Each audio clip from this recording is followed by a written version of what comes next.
வணக்கம். Seetha's pages. Chapati veg role எப்படி பண்ணுறதுன்னு பார்க்கலாம். முதல்ல ஒரு கப்பில் 2 டேபிள் ஸ்பூன் கர்ட் எடுத்திருக்கேன், தயிர். சில்லி ஃப்ளேக்ஸ் 1 டீஸ்பூன் போடுறேன். 1 டேபிள் ஸ்பூன் டொமேட்டோ சாஸ் சேர்க்குறேன்.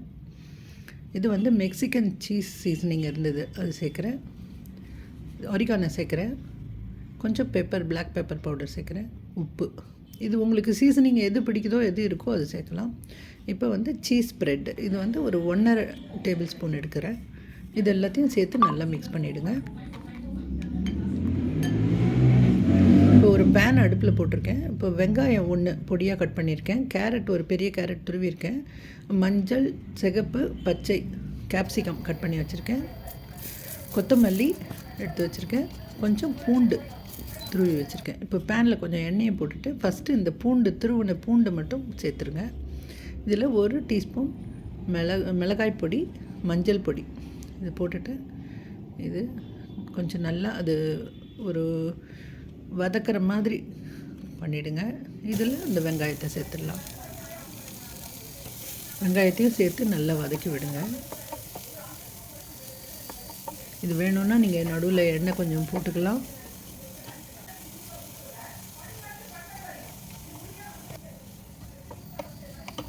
அதே மாதிரி கொஞ்சம் உப்பு போட்டுட்டிங்கன்னா கருகாது. ஸோ இது நல்லா வதங்கி வர வரைக்கும் நம்ம வதக்கலாம். இது அது வதங்கின பிறகு கேப்சிகம் சேர்த்துடலாம். 3 கலர் சேர்த்துருக்கேன்.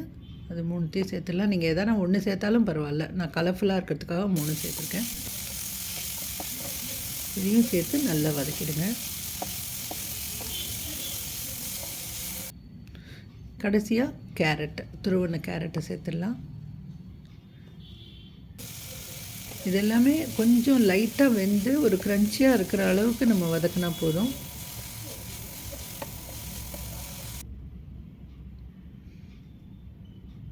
இப்போ நம்ம அந்த கலக்கி வச்சுருக்கிற பேஸ்ட்டு, சீஸ் ஸ்ப்ரெட்டு, தயிர் அதெல்லாம் கலந்துருக்கிற அந்த சீசனிங் எல்லாத்தையும் சேர்த்துடலாம். இதெல்லாம் நல்லா மிக்ஸ் பண்ணி விடுங்க. இதில் இருக்கிற ஈரமெல்லாம் அந்த நீங்கள் வதக்கிட்டே இருக்கும் பொழுது அது ஃபுல்லாக அப்சர்வ் ஆகிட்டு இது ஒரு சின்ன ஒரு கட்டியாக வரும். இப்போ இதுக்கான உப்பு போட்டுடுங்க. நம்ம அந்த தயிரில் போட்டோம், அதை ஞாபகத்தில் வச்சுக்கிட்டு போடுங்க.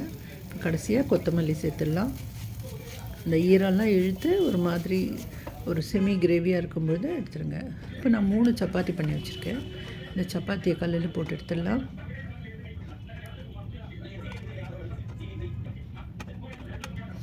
இது உங்களுக்கு மீந்த சப்பாத்தி இருந்தால் கூட நீங்கள் அதில் கூட இதை பண்ணிக்கலாம்.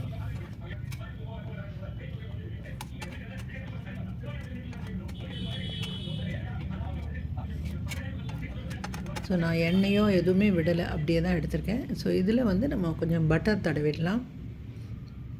ஒரு சைடில் பட்டர் தடவிட்டு இதில் ஒரு கரண்டி எடுத்து வைக்கிறேன். இந்த வெஜிடபிள் வச்சு அப்படியே மடக்கிடலாம். மடக்கி வச்சுடுங்க. அடுத்த சப்பாத்திலையும் அதே மாதிரி பட்டர் போட்டுட்டு திருப்பியும் வைக்கிறேன்.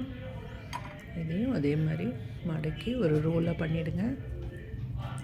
இதெல்லாம் ஒன்றா வச்சுக்கோங்க. அடுத்தது கடைசியாக போடுறேன்.